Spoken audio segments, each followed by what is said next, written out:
Hey everyone, welcome back to another MG Lifestyle Solutions lifestyle video. And today I'm going to be talking about something that is near and dear to me, that is sports, and more importantly, youth sports, and why I plan to make my kid or kids play team sports growing up. And this is why you should too. So let's jump in and see if this makes sense to you. So these 5 reasons are a little mixture of a physical therapy point of view, as I am a doctor of physical therapy, but also just as a father and someone who's trying to be a decent human, well-rounded individual. Sports are crucial in this as our kids develop both mentally and physically. So I'm going to talk about 5 reasons, kind of 5 different criteria that I think will improve in your child if they participate in a team sport of any kind. But I'll talk about why, certain sports might be a little beneficial in the big scheme of things, in my opinion. And you might not care, you might disagree, that's fine. This is just how I take all these concepts in and why I think this is important. So I think the most obvious one with team sports versus individual sports is working with others. I think teamwork is by far one of the most important attributes and qualities a child can improve on and develop. The sooner the better. Because in the real world, you got to work with others. You got to work with your coworkers, with customers, patients, whatever industry you go in, there's going to be human interaction. And if you're used to just doing your own thing, being alone, not sharing, all that type of stuff, I think being part of a team, being driven to accomplish a goal together, with sports, it's, to score as many points or whatever it might be. But usually that's kind of the common goal, and you guys work together to achieve that. Everyone has their own roles, responsibilities, but at the end of the day, it's to score points. And carries over into real life, and that's primarily in our world is making the business more money, more successful, if that's how the company evaluates success and measures success.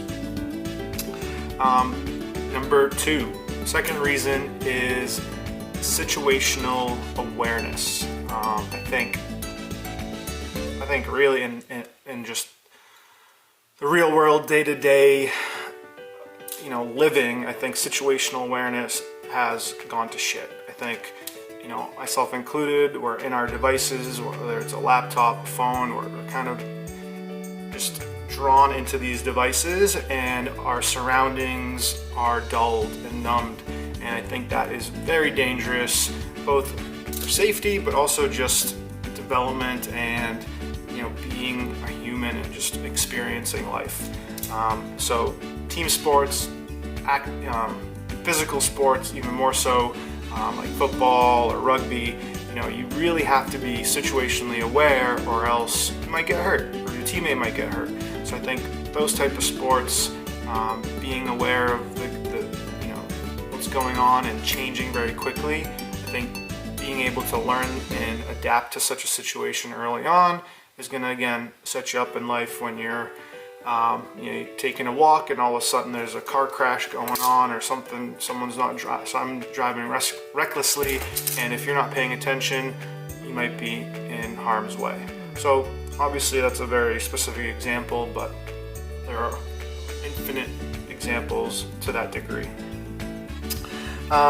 Number 3, so this one is more coming from a physical therapy philosophy mindset, and that's more in terms of the child's physical and movement development.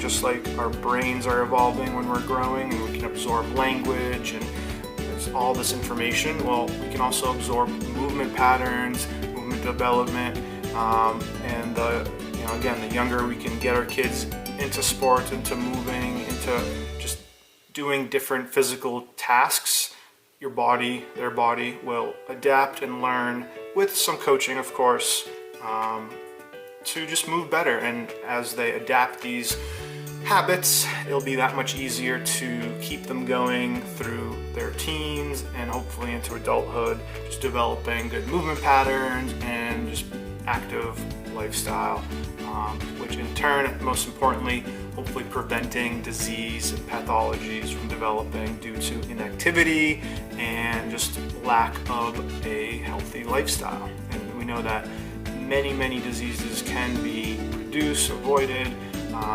with just living a better, healthy, and active lifestyle. All right, this one I think people have different opinions on, but I think it's very important for the real world, for being able to win and lose, and knowing the difference, and not just getting that participation trophy. So again, being part of any sport, but again, team sports, you learn to win together, lose together, and what happens in those situations. How do you improve on the mistakes maybe you made for those losses, and then how do you celebrate together and continue to improve on those wins?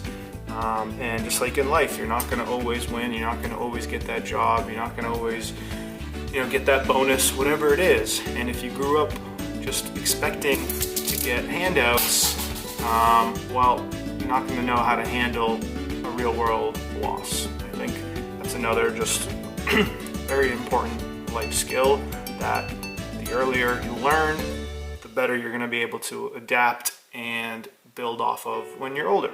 And the fifth one, 10th one, 5th one, whatever, is really understanding both physically and mentally what it is to feel a stress, a physical strain, push your body to its limits potentially, right? I think a lot of people that I work with, whether it be in the clinic or privately, training setting, people have either never really pushed themselves physically and mentally in that sense to their limits, or it's been a very long time and they forgot how to do that. And being uncomfortable, being pushed is part of sports, being any sport, but definitely team sports, knowing what your body can handle, and just being comfortable, being uncomfortable. I think that is really important for self-development in any kind of facet, but that's something that no one likes change and being uncomfortable. So I think getting that into your system, getting that feeling, that anxiety that comes with it, knowing how to absorb it, how to handle it, and how to use it to create good and get a desirable outcome. So those are 5 reasons why I'm going to choose to make my kid play sports, team sports. Let me know what you think. Let me know if you have any other reasons, and maybe let me know if you disagree. Everyone has their own opinion, but I think those are pretty damn hard points to argue, but hey, prove me wrong. All right, so MG Lifestyle Solutions signing out. I'll catch you guys soon. If you don't subscribe, please do so, and I'll catch you guys next time. See ya.